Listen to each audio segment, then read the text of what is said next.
Hola chicos, vamos a empezar porque ustedes tienen que ir a rotar. Entonces, vamos a empezar. Ok, vamos a hablar de anemias. Esta clase es larga, entonces creo que la vamos a terminar entre hoy y mañana. Ok, vamos a recordar cómo es que obtenemos nuestro eritrocito, ¿verdad? Recordemos que el eritrocito viene de nuestra célula madre mieloide, ¿verdad? Es de línea mieloide. Bueno, recuerden que tenemos nuestra célula madre totipotencial que da origen a dos células madre pluripotenciales. Una célula madre pluripotencial se va a diferenciar en la línea mieloide y otra célula madre pluripotencial se va a diferenciar en la línea linfoide. Entonces vamos a estar hablando de temas de línea mieloide. Entonces vamos a hablar de anemias.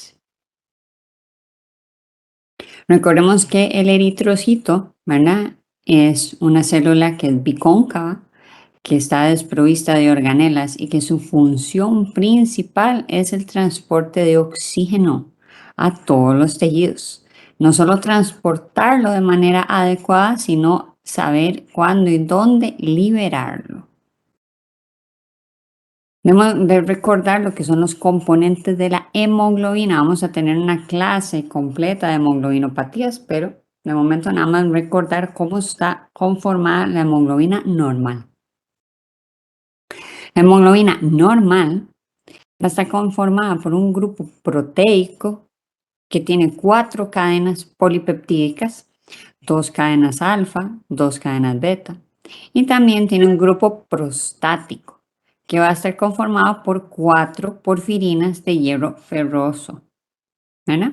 Entonces vamos a tener nuestra parte de las 4 cadenas polipeptídicas, se le conoce como el grupo globina, y el componente de las 4 porfirinas se le conoce como el grupo M.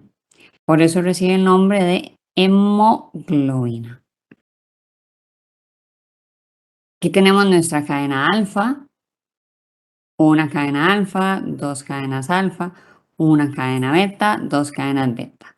Esto aquí son nuestros grupos de protoporfirinas, ¿verdad? Y ahí es donde van a estar los átomos de hierro. Entonces, volvemos. El eritrocito, entonces es nuestra célula que sabemos que es bicóncava. La depresión presenta una depresión central, por ejemplo, como cuando ustedes se comen una menta, ¿verdad? Que han visto que es bicóncava y tiene como una depresión central, o tal vez menta o violetas, por ejemplo. Este eritrocito está desprovisto de organelas, no tiene ni una sola organela. ¿Por qué? Porque ocupa todo ese campo para transportar oxígeno y de paso proteger a la hemoglobina. Porque la hemoglobina tiene que encargarse de que pueda realizar la función respiratoria. La vida media de este eritrocito son 120 días. Recorre un territorio de 600 kilómetros, ¿verdad? Todos los días 600 kilómetros de territorio vascular y tiene la capacidad de que puede pasar por sitios anatómicos en el que puede tener diámetros hasta 10 veces más pequeños al suyo. Más, quiero que comprendan la capacidad que tiene este eritrocito de casi que plegarse sobre sí mismo para pasar por estos sitios de territorio vascular sumamente pequeños, ¿verdad? Esa microcirculación. Entonces sabemos que tiene una alta capacidad de formarse. El eritrocito, cuando ya está viejito, cuando está senil, ¿verdad? Va a ser eliminado por el sistema macrófago endotelial del vaso. Entonces, hay personas que me han preguntado, oh, ok, bueno, entonces ya sabemos que el vaso se va a encargar de eliminar. Y entonces, ¿qué pasa con las personas que no tienen vaso? O que por alguna razón se lo quitaron, tuvieron algún accidente, ¿verdad? No pasa nada. Recordemos que las células también tienen algo que se conoce como muerte celular programada. Entonces, si no hay vaso, los eritrocitos pues van a morir alrededor de los 120 días.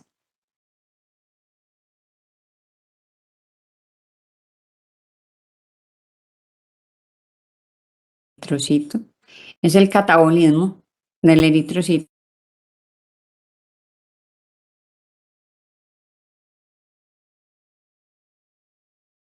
final del eritrocito. Entonces, para entrar en temas de anemia, entonces, anemia es la disminución de la masa eritrocitaria, por ende de la concentración de hemoglobina en el organismo. Hay que tomar en cuenta cuando hablamos de anemia de factores como sexo del paciente, ¿verdad? Género, pues, femenino, masculino, edad, si es un niño, si es un adolescente, si está en etapa reproductiva, si es un adulto mayor, la etnia, ¿verdad? Si es caucásico, si es afroamericano, ¿verdad? Si es oriental, ¿verdad? Genética, condiciones del microambiente, ¿dónde vive este paciente? ¿Dónde vive? Vive en el Valle Central, vive ahí en el Chirripó, ¿verdad? ¿Dónde vive? Y estados fisiológicos. Entonces, los criterios que dicta la Organización Mundial de la Salud están ahí en esa diapositiva. Vean que hay 4 criterios para hablar de anemia.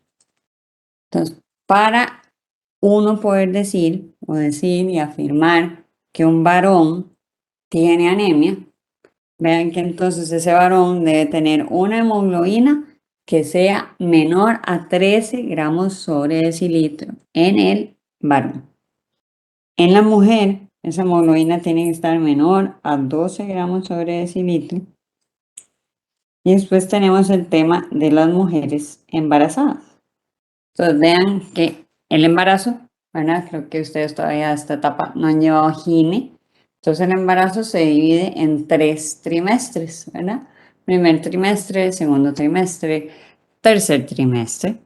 Entonces vean que en la mujer embarazada vamos a hablar de anemia cuando tiene menos de 11 gramos sobre decilitro en el primer y en el tercer trimestre, ¿verdad? En el segundo trimestre va a ser con menos de 10.5 gramos sobre decilitro. Entonces ustedes se van a preguntar, pero ¿qué es eso tan raro? Entonces en el primero y en el tercero es un rango y en el segundo es otro. Cuando lleven gine se van a dar cuenta que en el segundo trimestre hay muchos cambios, principalmente muchos cambios dilucionales de la mujer con respecto a lo que es la placenta, ¿verdad? Y con respecto a lo que es la circulación materno-fetal. Entonces, como existen todos estos cambios, hay muchos procesos dilucionales, por lo cual se acepta y se considera correcto que hablemos de anemia en el segundo trimestre, menos de 10.5. Pero vean que en el primero y en el tercero, menos de 11. Luego hay un cuarto apartado de los criterios de anemia de la Organización Mundial de la Salud. Entonces, este criterio dice lo siguiente: un descenso brusco o gradual, ¿verdad? De 2 gramos sobre decilitro o más de la cifra de hemoglobina habitual de un paciente, incluso aunque se mantenga dentro de límites normales para su edad y su sexo. Pues normalmente aquí ya los estudiantes están locos de estar estudiando tanta cosa y dicen, ay no, yo me voy a aprender los primeros 3 porque ese tercero no sé ni qué dice. Y bueno, ahí le pido a Dios que no me lo pregunte la doctora. Pero bueno, uno no estudia para un examen, uno estudia pues para la vida, ¿verdad? Para tener sus conocimientos. Entonces, ¿qué es lo que vamos a hacer? Voy a explicarles qué significa ese criterio. Entonces ya no hace falta que usted se lo esté memorizando. Usted nada más se lo va a saber porque comprende de qué se trata, ¿verdad? Y entonces, ¿esto qué significa? Nos vamos a suponer que nos encontramos en el Chirripó, ¿verdad? Que está como a 3.821 metros sobre el nivel del mar aproximadamente. Entonces estamos en el Chirripó, ¿verdad? Por ejemplo. Y digamos que ahí en el Chirripó pues hay casas, toda una ciudad, así como si fuera Machu Picchu, una cosa así. Y entonces ahí, por ejemplo, hay un EVAIS. Entonces usted es el médico del EVAIS. Y llega ahí como cada 6 meses, un pacientito, vamos a decir que pacientito se llama Meneíto, ¿verdad? Entonces llega Meneíto cada 6 meses, ya usted lo conoce, llega ahí, es un muchacho joven, 21 años, llega ahí para control, ¿verdad? Control de salud cada 6 meses. Y Meneíto normalmente anda con hemoglobinas en 16 gramos sobre decilitro. Entonces, bueno, usted es el médico tratante, usted está acostumbrado a ver a Meneíto, ahora siempre anda con hemoglobinas en 16, realmente no le da para un criterio de pensando en enfermedades como síndromes mieloproliferativos, que lo vamos a ver después, pero sí anda con una hemoglobina elevada. Pero ¿qué es lo que va a hacer usted como médico? Usted como médico va a decir, bueno, es que este muchacho vive aquí a 3.821 metros sobre el nivel del mar, y entonces vamos a recordar, ustedes me van a decir a mí, entre mayor altura, ¿cómo es la concentración de oxígeno? A mayor altura. Entonces, entre más alto estemos, ¿cómo está el oxígeno? ¿Cómo está ese oxígeno? ¿Está disminuido? ¿Está aumentado? A mayor altura, ¿cómo está la concentración de oxígeno? Piensen en todas las películas estas del Everest y de los Himalayas y toda la caraja. A mayor altura, ¿cómo está el oxígeno?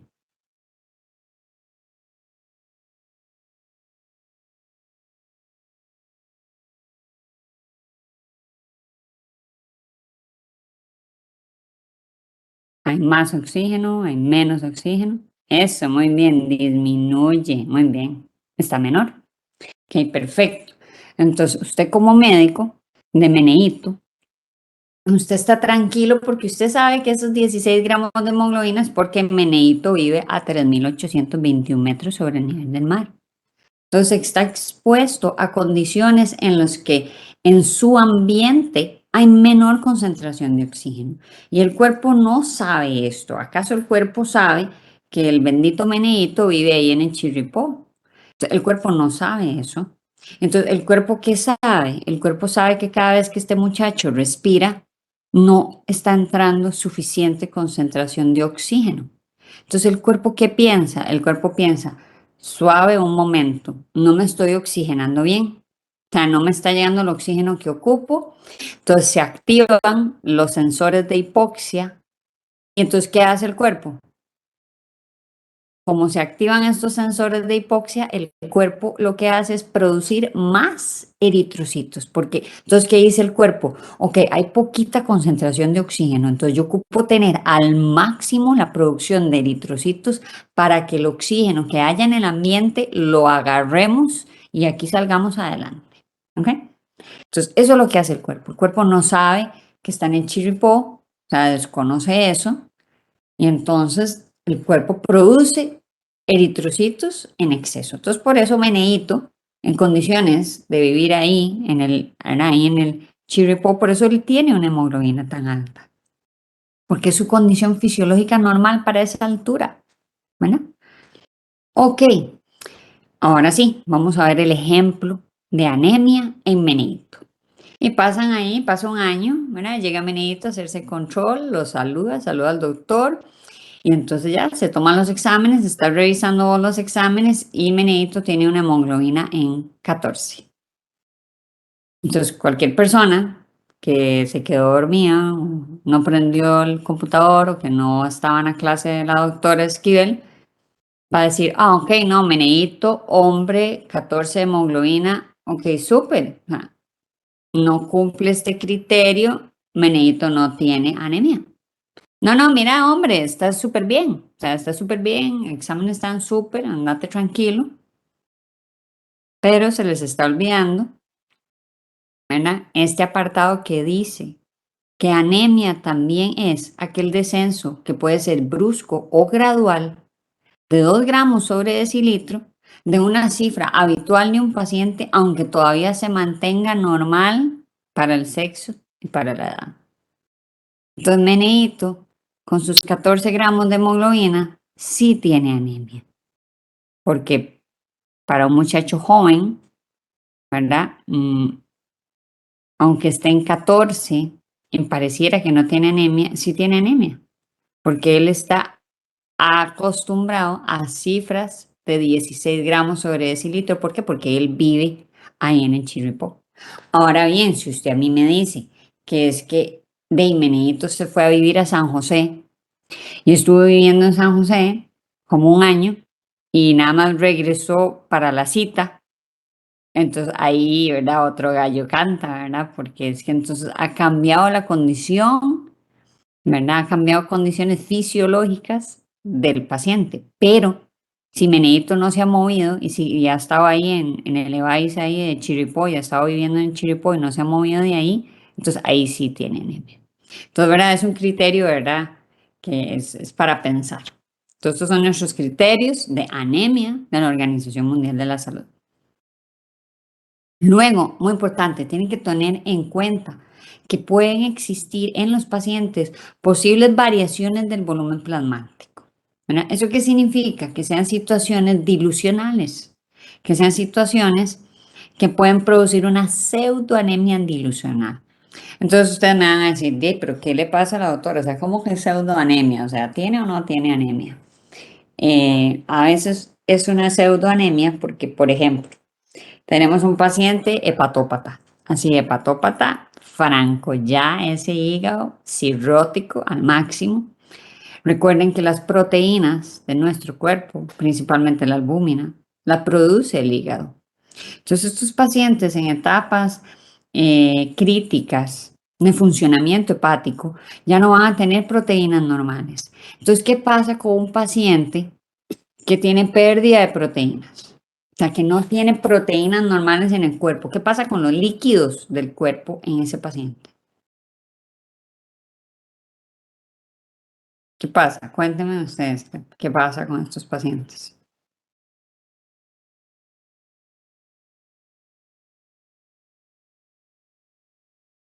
¿Cómo se ponen estos pacientes que no tienen proteínas? ¿No? ¿Qué pasa con el volumen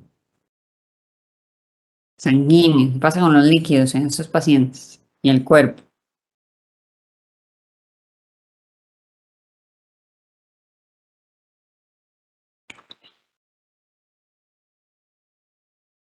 Cuéntame ustedes, ¿qué pasa ahí?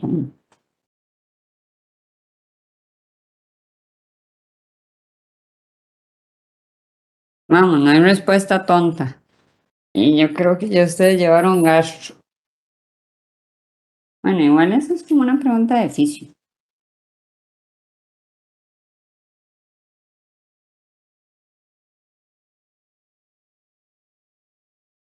¿Qué pasa, chicos? ¿Qué pasa cuando el paciente no tiene buenas reservas de albúmina, de proteínas? ¿Qué pasa con el paciente? Está fácil la pregunta.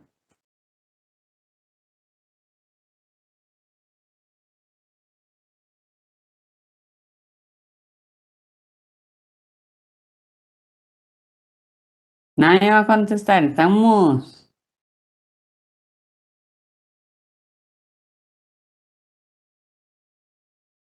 Bueno, sí, entonces sí, es un paciente hepatópata, ¿verdad? Un hepatópata franco, que ya ese hígado no sirve, no está produciendo proteínas. Se encharca, muy bien, excelente. Se encharca, hace anasarca, hace edemas. Entonces, ¿qué pasa con todos esos líquidos del cuerpo?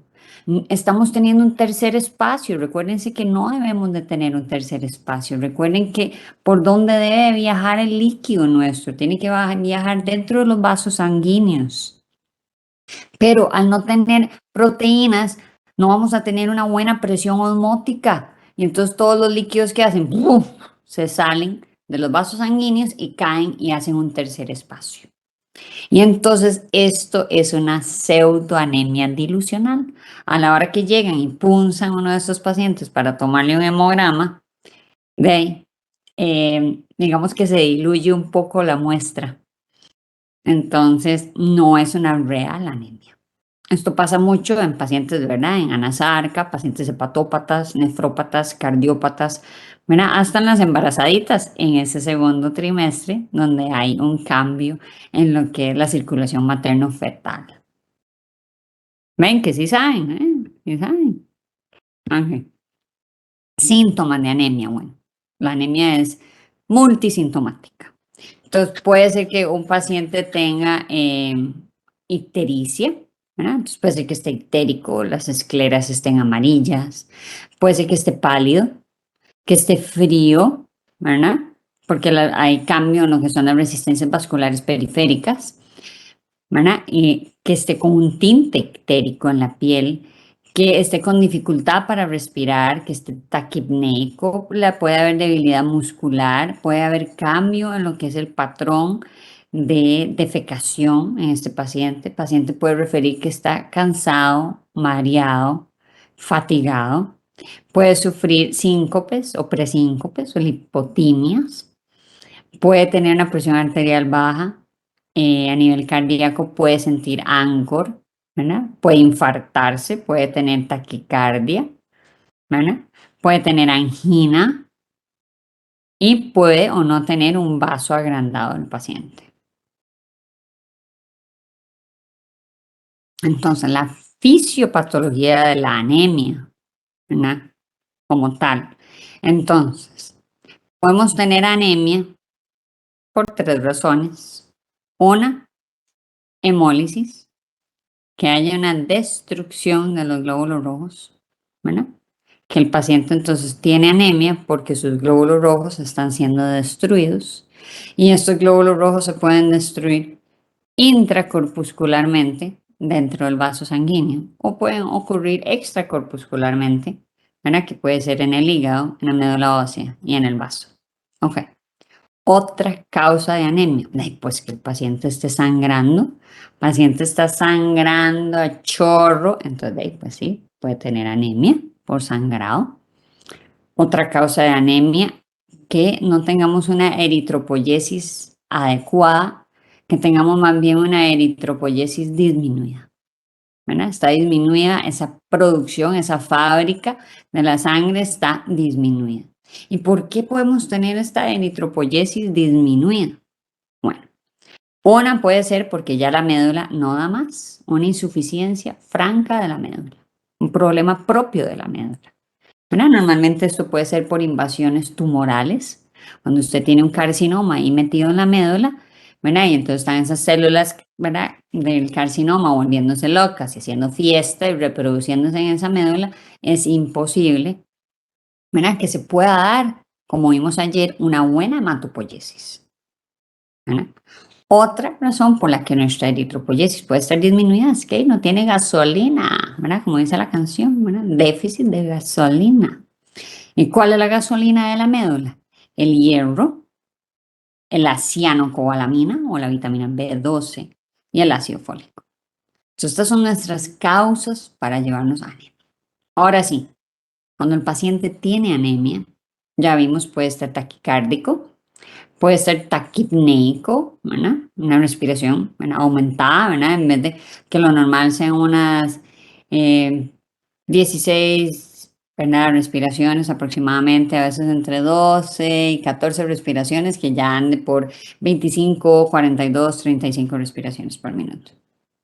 Esto nos traduce a una hipoxia celular y por ende vamos a tener que la viscosidad sanguínea va a estar disminuida. Al disminuirse la viscosidad sanguínea, entonces van a disminuir lo que son las resistencias vasculares periféricas. Por eso es que el paciente está frío, ¿verdad? Ok, vamos a ver unas definiciones importantes para cuando ya ustedes estén viendo hemogramas, ¿verdad? Porque si hay algo que los va a acompañar toda la vida es un hemograma. Entonces, tal vez ustedes digan, ay, pero es que qué pereza hemato. Yo no quiero ser hematólogo. Entonces, de ahí aquí lo básico como para, no sé, después ser cirujano plástico. Pero lastimosamente, las clases de mato, hay que poner atención en las clases de mato y entenderlas para que usted, como cirujano plástico, pueda ver un hemograma. Porque no puede ser que usted pueda reconstruirle la cara completa a una persona y no puede ver un hemograma, ¿no? O sea, no puede saber si esa persona que usted va a operar va a tener algún riesgo quirúrgico o no en la operación si usted ni siquiera puede ver el hemograma. Entonces, el hemograma es súper importante. Por eso es que estas clases son importantes, porque uno va viendo todas las patologías para después poder decir, ah, ya agarro un hemograma y yo ya con este hemograma digo, puede ser esto, esto, esto, esto, esto, esto, y entonces se plantea un sinfín de diagnósticos diferenciales. ¿Verdad? Esta misma clase se da en fisiopato, pero en fisiopato no abarcamos todas las clases de mato. Entonces, por ende, todavía a estas alturas agarrar un hemograma y hablar completamente del hemograma es más difícil, pero cuando terminamos todas las clases de mato, entonces ya podemos agarrar los hemogramas y divertirnos un poco, ¿verdad? Planteando lo que son diagnósticos diferenciales. Entonces, primera definición importante, el hematocrito. ¿Qué es el hematocrito? ¿Qué es? El hematocrito es el porcentaje de toda la sangre que corresponde a los hemogramas. El hematocrito viene en porcentaje, no viene en gramos sobre decilitro, no viene en miligramos sobre litro, no. O sea, viene en porcentaje. Entonces, es el porcentaje de toda la sangre que corresponde a glóbulos rojos, nada más. ¿Eh? Volumen corpuscular medio. ¿Qué significa VCM? Es, es un eritrocito que tiene un tamaño normal, ¿ok? Tiene un tamaño pequeño, tiene un tamaño grande. Realmente, o sea, la relevancia es importantísima porque, digamos, si tiene una anemia, hay que ir a ver qué es lo que está pasando. Y para poder irnos a ubicar un poquito mejor, ocupamos saber el tamaño del eritrocito para plantearnos diferentes escenarios. Luego tenemos la hemoglobina corpuscular media, que esta es la concentración promedio que debe haber en el eritrocito de hemoglobina. O sea, cuánta hemoglobina, ¿verdad?, está en el eritrocito, ¿verdad? Entonces, esta en estados de ferropenia, normalmente esta va a estar disminuida, entonces es una anemia microcítica hipocrómica, ¿verdad? Nos va a hablar del porcentaje de hemoglobina dentro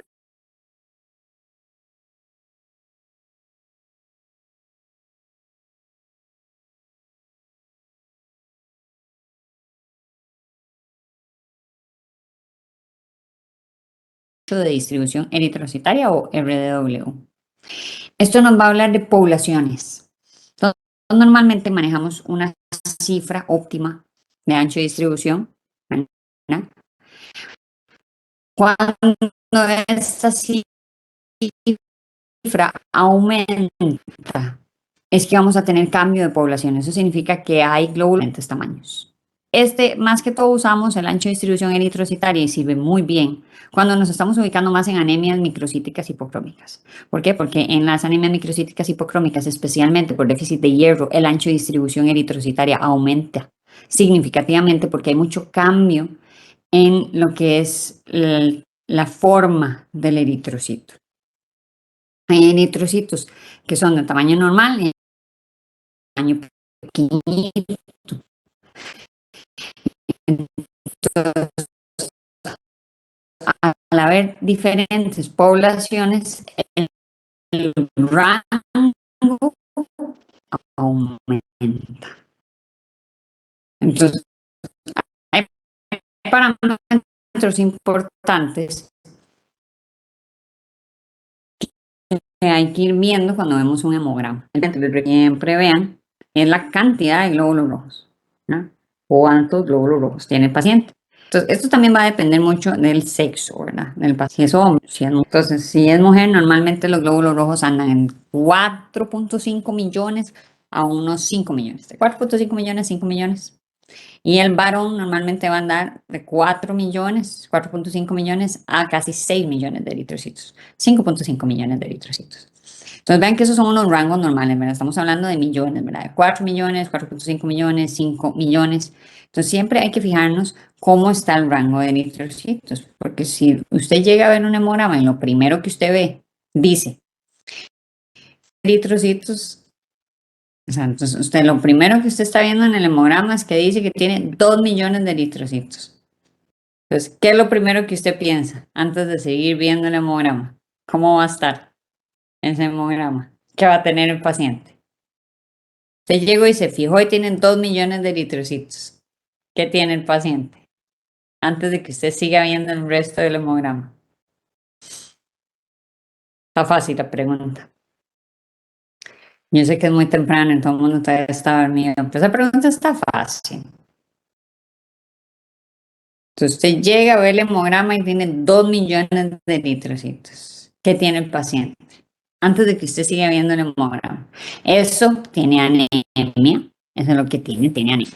Entonces usted llega y se fija en los eritrocitos. Entonces, si anda entre 4 millones, 4.5 millones a 5.5, entonces va a andar bien, no va a tener anemia. Entonces, si usted llega y se fija y están 2 millones de eritrocitos, ya usted sabe cómo va a estar esa hemoglobina, porque se van de la mano, ¿verdad? Excepto en un escenario que ya les voy a decir, que es el escenario que siempre tienen que tomar en cuenta. Entonces, siempre. Entonces, si usted llega, entonces, ok, yo les voy a preguntar a usted, si usted llega y ve que el paciente tiene 9 millones de eritrocitos, ¿cómo está la hemoglobina? Si tiene, muy bien. Bueno, tiene una policitemia. Todavía no le ponga el apellido, pero está muy bien. De verdad, tocaya ahí, la Julián, súper bien. Tiene una policitemia. Entonces, si tiene 9 millones de eritrocitos, esa hemoglobina está alta. Si tiene 2 millones de eritrocitos, esa hemoglobina está baja, tiene anemia. ¿Verdad? Siempre va a ser perfecto. Entonces, si están altos los eritrocitos, la hemoglobina está alta. Si los eritrocitos están bajos, la hemoglobina está baja. Si los eritrocitos están normales, paciente tiene una hemoglobina en rango normal. Excepto en un escenario, esto no se cumple. Para todos los demás siempre va a funcionar así perfecto. Solo en un escenario esto no se cumple. Se vuelve a ver el hemograma y tiene 7 millones de eritrocitos de hemoglobina, tiene 10 gramos de hemoglobina. Estos pacientes son talasémicos, ¿verdad? Tienen una talasemia. Muchas veces tienen una talasemia y ni siquiera se han dado cuenta, porque tal vez nunca se han hecho exámenes, o cuando se hicieron exámenes a algún médico que no llevó la clase de hemato no le pareció esto relevante y le zampó hierro. Y entonces le metieron un cuentazo que lo que ha tenido toda la vida es un déficit de hierro. No, lo que ha tenido toda la vida es una talasemia. Entonces, ese es el escenario en el que eso no se cumple. Entonces, son pacientes que llegan con glóbulos rojos en 7000 y tienen una hemoglobina en 11, 10. ¿Verdad? ¿Por qué? Porque tienen una talasemia. ¿Ok? Entonces, siempre es muy importante eso. O sea, como que tengan esa, ¿verdad? Entonces, cuando vemos un hemograma, el hemograma lo vamos a ver siempre en orden. Y el orden del hemograma, digamos, el que a mí me gusta, ¿verdad? Porque uno se vuelve muy metódico. Yo siempre veo serie roja. ¿Qué está pasando en la serie roja? Entonces, en la serie roja vamos a ver cuántos eritrocitos hay y después nos vamos a fijar cómo está esa hemoglobina. También nos vamos a fijar cómo está ese hematocrito, ¿verdad? Ese hematocrito que tiene que venir en porcentaje. Vamos a ver cómo está ese glóbulo rojo, qué tamaño pequeño, mediano. Si es pequeño, de una vez me fijo cómo está el ancho de distribución, ¿verdad? De una vez. Porque el ancho de distribución me sirve cuando el eritrocito está pequeño. Me da como un poquito más de información. Ok, entonces ya vimos glóbulos rojos, hemoglobina, ¿verdad? Ok. Tamaño, ¿verdad? Si es un tamaño normal, entonces es normal, ¿verdad? Si es un tamaño pequeño es microcítica, menos de 80 microcítica, más de 100 macrocítica. La hemoglobina corpuscular media, vean y entiendan que ahí no hay hipercrómico. A mí no me importa si está por encima de 34 y la máquina le marca que el límite superior es 34 picogramos y el paciente, no sé, está en 36, eso no es hipercrómico, eso no existe, no es relevante. Para la ciencia, y lo relevante es lo que está debajo de 27, lo que está hipocrómico. Eso es relevante. ¿Por qué? Porque traduce algo clínico. Si está hipercrómico, no traduce nada clínico, realmente, o sea, no traduce ninguna enfermedad, ninguna afectación, nada que ponga en riesgo la salud del paciente. O sea, realmente no, o sea, no es relevante. Por eso es que no se habla de algo mayor. Solo vamos a hablar si está menos de 27, hipocrómico, ¿ok? Vamos a hablar de las anormalidades de los eritrocitos. A veces la gente dice, ay, pero ay, qué pereza ver esta vaina. ¿Acaso yo voy a ser hematólogo y voy a estar viendo estos eritrocitos? Bueno, ustedes se sorprenderán la cantidad de residentes de hemato que tenemos de la UCIMED. ¿Verdad? Muy orgullosos, muy contentos con los residentes que tenemos. Ya tenemos asistentes de la UCIMED, o sea, ya yo tengo colegas hematólogos de la UCIMED. Entonces, pues sí hemos tenido un buen impacto en las clases de hemato. Sí tenemos bastantes que les gusta hematología. Entonces, eso siempre es bueno. Entonces, sí es importante, ¿verdad? Poner un poquito de atención aquí en las anormalidades. Tal vez ahí que le queden como para el futuro, si no decide escoger hemato. Entonces, aquí vamos a ir viendo, ¿verdad? Las formas del eritrocito. Entonces, ¿qué es un eritrocito microcito? O sea, qué es un eritrocito que está, que vamos a hablar de microcitosis? Entonces, vean que esto es un eritrocito normal, ¿verdad? Que parece una menta, divino, ¿verdad? Y este aquí, todo chirisquitico, como la gente que, bueno, yo nunca he tenido la paciencia de chupar y chupar una menta hasta que esté así, que desaparece, pero bueno, hay gente que tiene esa habilidad y tiene esa paciencia. Y entonces así se ve un microcito, ¿verdad? Se ve como cuando ya usted se chupó esa violeta o esa menta y está casi que transparente. Entonces así se ve en el microscopio. ¿Qué está asociado con microcitosis? O sea, ¿qué cosas piensa usted que puede tener ese paciente si el microbiólogo le está reportando microcitosis? Entonces, ok, puede tener un déficit de vitamina B6, que es la piridoxina. Puede tener una talasemia, súper frecuente, ¿no? Puede ser un déficit de hierro, anemia ferropénica, también muy frecuente. A veces puede ser anemia enfermedad crónica.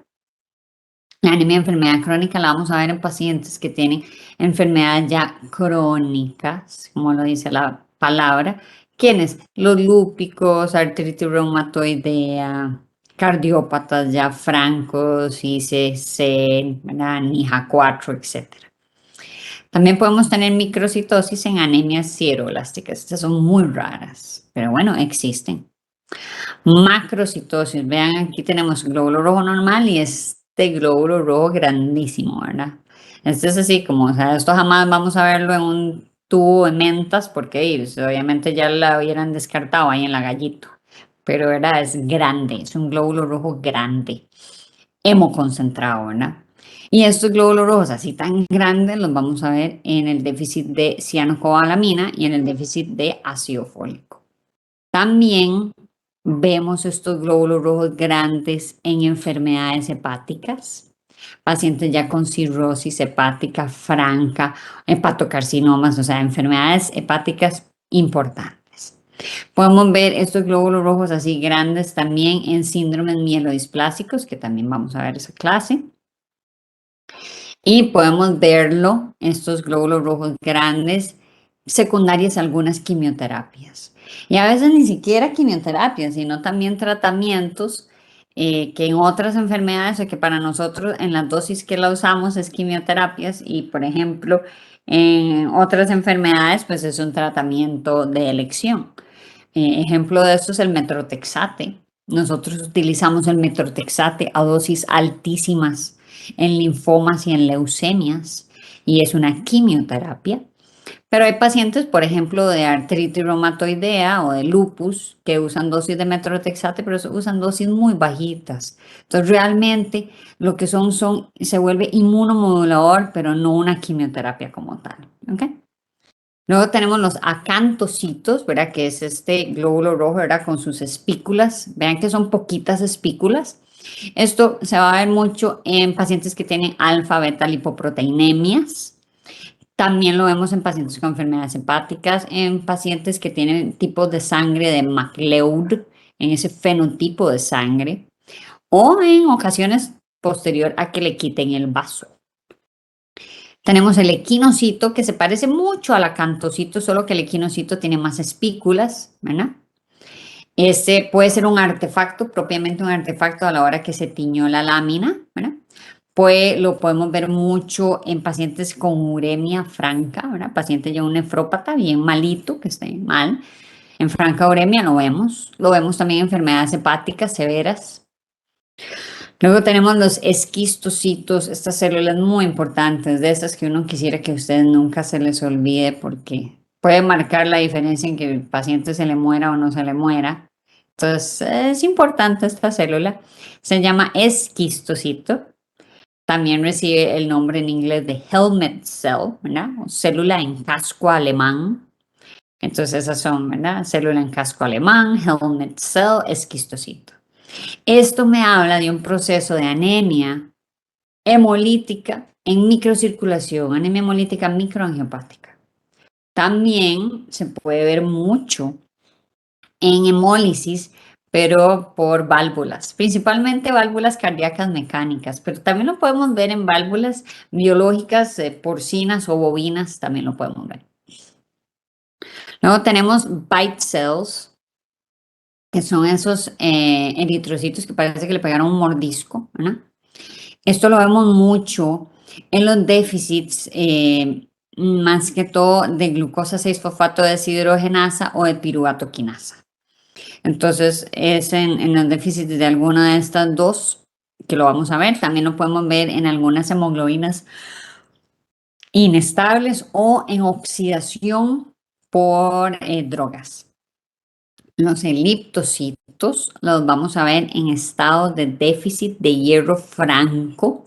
Esto pues que nunca se les olvide, ¿verdad? Que le llegue un paciente que ustedes ven que tiene una anemia microhipo, no sé, tal vez es una mujer en edad reproductiva que le está contando que tiene unos sangrados menstruales de terror y usted ve que el microbiólogo te anota, ¿verdad? Microcitosis, hipocromía, eliptocitos. O sea, ya cuando usted le reportan eliptocitos a esa persona, no tiene nada de hierro, ¿verdad? Está en la calle, ¿verdad?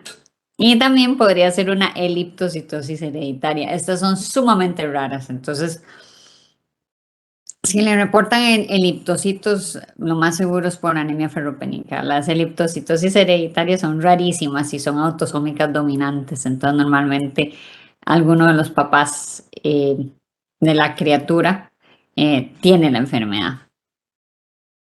Esferocitos. Los esferocitos también puede ser por una esferocitosis hereditaria. También es autosómica dominante. Es un poco más frecuente que la eliptocitosis hereditaria. Igual, recuerden, autosómica dominante. Y también vemos esferocitos cuando estamos en el escenario de una anemia hemolítica autoinmune. Entonces, por estas anemias hemolíticas autoinmunes es súper frecuente estar viendo esferocitos y esferocitos. Ok, estomatocitos. Los estomatocitos lo podemos ver en la estomatosis, que es aún más rara que la eliptocitosis y la esferocitosis hereditaria. Y también lo vemos en las enfermedades hepáticas. Los target cells también reciben el nombre de células en diana y reciben el nombre de codocitos, ¿verdad? Codocitos, target cells, células en diana, ¿ok? Esto lo vamos a ver en enfermedades como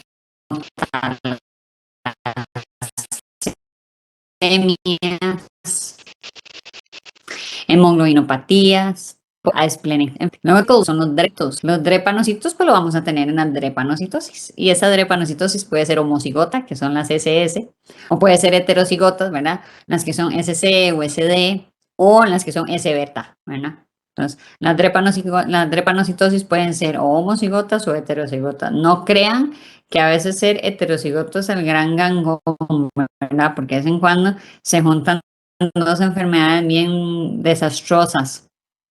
Digamos, si va a tener una drepanocitosis, ojalá sea una SA, ¿verdad? Que tiene hemoglobina S, de la drepanocitosis, pero también tiene un componente normal, que es la A. Entonces son un poquito más llevaderas, tienen menos crisis, o sea, se portan mejor. Pero estas heterocigotas, así en combinaciones con otras hemoglobinopatías, son duras. Los teardrop cells también reciben el nombre de dacriocitos. Dacriocitos teardrop cells. Son patoneumónicas de una enfermedad que vamos a ver que es la mielofibrosis. O también puede traducir de que hay algo que está infiltrando la médula. A veces puede ser hasta algo infeccioso, tuberculosis, sarcoidosis, o puede ser algo también tumoral. Cristales de hemoglobina C lo vamos a ver en las hemoglobinopatías C, ¿verdad? Ya sea C o SC. Cuando nos reporta el microbiólogo que los glóbulos rojos están aglutinados, se ven así, ¿verdad? Como pelotitas, ¿verdad? Un montón de glóbulos rojos, ¿verdad? Uno encima de otro, ¿verdad? Esta aglutinación se ve en la anemia hemolítica autoinmune por anticuerpos fríos, ¿verdad? Porque recuerden que tenemos anemias hemolíticas por anticuerpos fríos o calientes. También podemos verlo en hemoglobinuria paroxística al frío. Podemos verlo en aquellos linfomas asociados a IgM, ¿verdad? Es bastante frecuente. O en mieloma múltiple. Y el fenómeno de rulo, ¿verdad? Es cuando se apiñan los eritrocitos, cuando parecen como los tubitos, como un tubito de mentas, un tubito de violetas o los tubitos de monedas que manda al banco para que los lugares de comercio den vueltos. Entonces se ven así, una encima de otra, como una pila de monedas. Esto es muy frecuente en mieloma múltiple, en linfomas malignos, en enfermedades crónicas hepáticas o en enfermedades inflamatorias crónicas. También se puede ver en tuberculosis. Entonces, cuando vemos un paciente con anemia, hay que hacer todo un interrogatorio, ¿verdad? De vez en cuando ya la primera pregunta que usted hace, ¡pum!, le contestaron lo que usted quería y ahí, entonces no tiene que hacer todo el interrogatorio, pero ahí de vez en cuando no nos contestan lo que queremos y hay que seguir indagando un poquito más. Entonces, siempre hay que fijarnos más o menos en la edad del paciente, ¿verdad?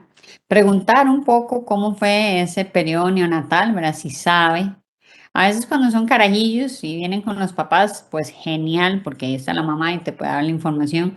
Pero a veces un señor de 50 años y a veces no se acuerda. Entonces, pues, tratar de preguntar a ver si sabe, ¿verdad? Normalmente le dicen, no, no, mire, a mí toda la vida, desde que yo estaba chiquitillo, me decían que tenía anemia.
Súper válido. Pero una mujer, está duro, ¿verdad? Entonces, o sea, pues no olvidar algunas cosillas que sí están como ligadas por sexo. Luego, raza, etnia, muchas hemoglobinopatías, vean hemoglobinopatías C y S, son más frecuentes en personas afroamericanas, afrocaribeñas, ¿verdad?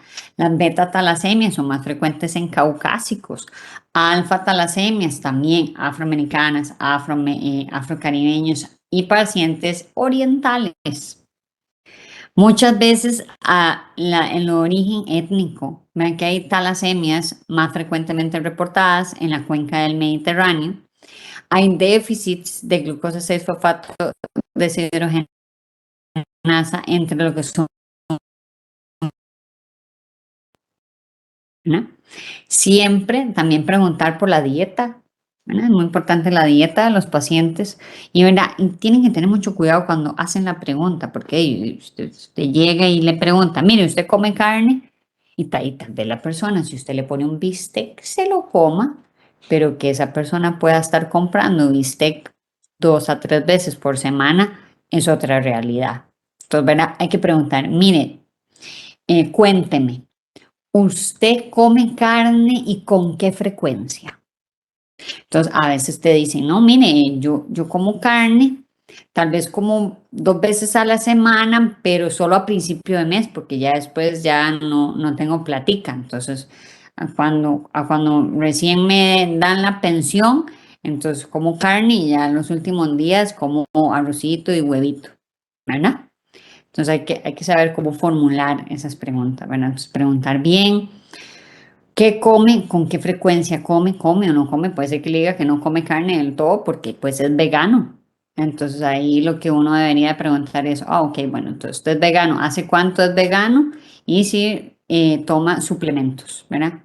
Si toma suplemento de hierro, suplemento de B12, etcétera. Hay personas que no comen nada verde. O sea, y uno dice, pucha, ¿cómo es que a estas alturas de la vida eso existe? Sí, existe. O sea, hay personas que no comen nada verde. Sea, su dieta consiste en carbohidratos y carne, ¿verdad? O pastas, o sea, no se come una ensalada en su vida, o sea, ningún vegetal, existen, o sea, parece raro, pero sí, existen esas personas, ¿eh? Hay personas que no les gustan los vegetales, no comen nada verde. Y recuérdense que el ácido fólico está en todo aquello que es verde, ¿no?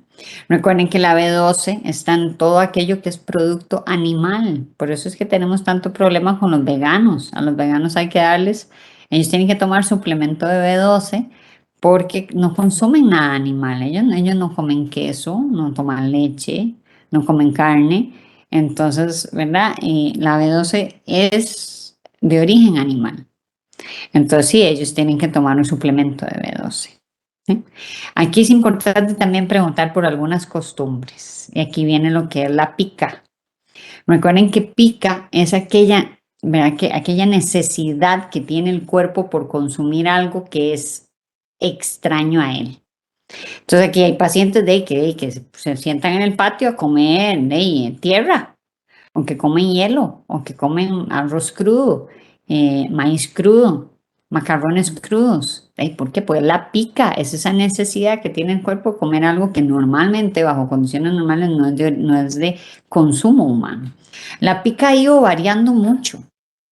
Antes era más que todo porque comían tierra o comían hielo, pero yo he visto pica de todo. O sea, he visto pica de gente que toma canfín, gasolina, o he visto pica por leche, una señora que tenía pica por leche, ¿verdad? Y venía con la hija y la hija me decía, vea, es que, o sea, mi mamá se toma 3 litros de leche por día. O sea, ya, o sea, no hay billetera que aguante eso. Ah, he tenido picas por chocolates. ¿Verdad? El muchacho sentado enfrente mío, yo preguntándole que si tienen una necesidad de comer algo, o sea, que él sienta que el cuerpo se lo pide. Porque así es lo que te va a decir el paciente. El paciente te va a decir, uy, es que el cuerpo me lo pide. O te va a decir, es que vea, yo solo pensar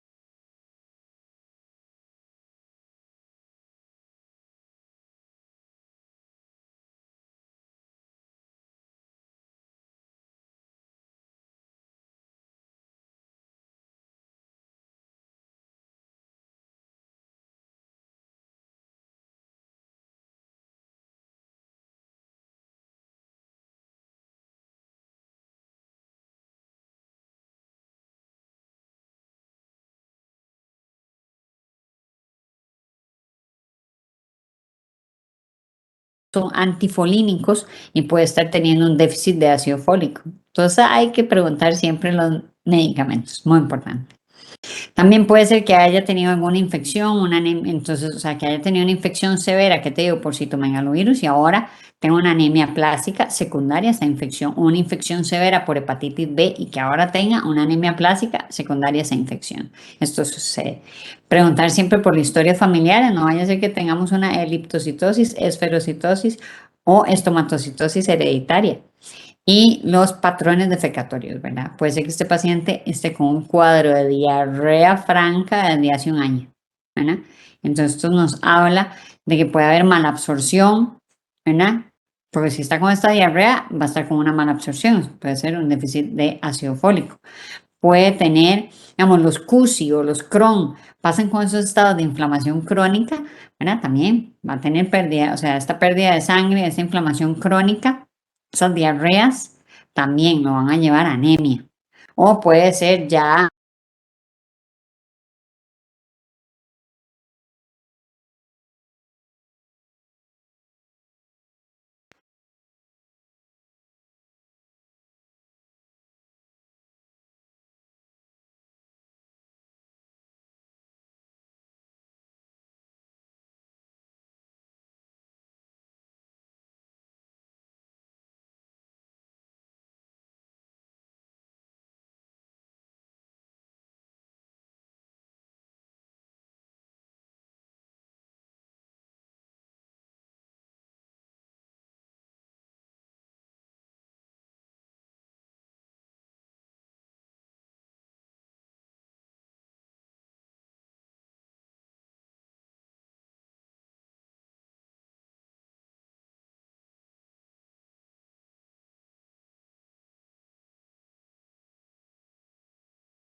está disminuido. La ferritina, que son nuestra reserva, está disminuida y la transferrina, que es el transportador, está aumentado. Es un paciente que tiene anemia ferropénica. Pero si el hierro sérico está aumentado, o las reservas están aumentadas y el transportador está disminuido, eso es una anemia de enfermedad crónica. Y aquel paciente que tenga índices férricos normales, completamente normales, y un ancho de distribución menor a 13, es una talasemia. En el escenario de anemia y un volumen que va entre 80 y 100, es una anemia normo-normo. En las anemias normo-normo, lo primero que pedimos son los reticulocitos. Recuerden que los reticulocitos son aquellos eritrocitos que tienen un grado de, que son ligeramente más inmaduros, ¿verdad? Lo normal de reticulocitos en nuestro cuerpo es un 2%. Eso es lo normal. Entonces, si el paciente tiene menos de 2% de reticulocitos, es una anemia normo-normo a regenerativa. Y lo que puede estar pasando ahí es que tenga el paciente o una anemia plástica o una leucemia, una aplasia pura de series rojas o que esté infiltrada la médula. Si los reticulocitos en el escenario de una anemia normo-normo están más de 2%, eso es una anemia normo-normo regenerativa. Entonces lo que podemos estar viendo es una anemia hemolítica o el paciente está sangrando activamente. En el escenario de anemia con un volumen alto, es una anemia macrocítica. Y entonces aquí nos vamos a preguntar, ¿tiene o no tiene megaloblastosis? ¿Qué es la megaloblastosis? La megaloblastosis son aquellos eritrocitos bien grandes que vimos anteriormente y que los neutrófilos, el núcleo de los neutrófilos está hipersegmentado. Lo normal de segmentaciones del neutrófilo, del núcleo del neutrófilo, son 4 segmentaciones. Cuando se pasa de 4 segmentaciones está hipersegmentado. Entonces, si tenemos estos glóbulos rojos grandísimos y estos neutrófilos hipersegmentados, entonces es una anemia macrocítica con megaloblastosis y las causas son déficit de B12, ácido fólico o que está inducido por drogas, por ejemplo el metrotexate. Pero si es una anemia macrocítica con un volumen alto pero no tiene megaloblastosis, es una anemia macrocítica no megaloblástica. Y aquí tenemos que ir a ver si el paciente es alcohólico, si tiene una hepatopatía, tiene un síndrome mielodisplásico, es hipotiroideo, qué es lo que está pasando. Entonces, vamos a parar aquí porque ya ustedes tienen que ir a anotar y seguimos el día de mañana. Vayan a la respectiva rotación. Chao, chicos. Paramos aquí y seguimos mañana.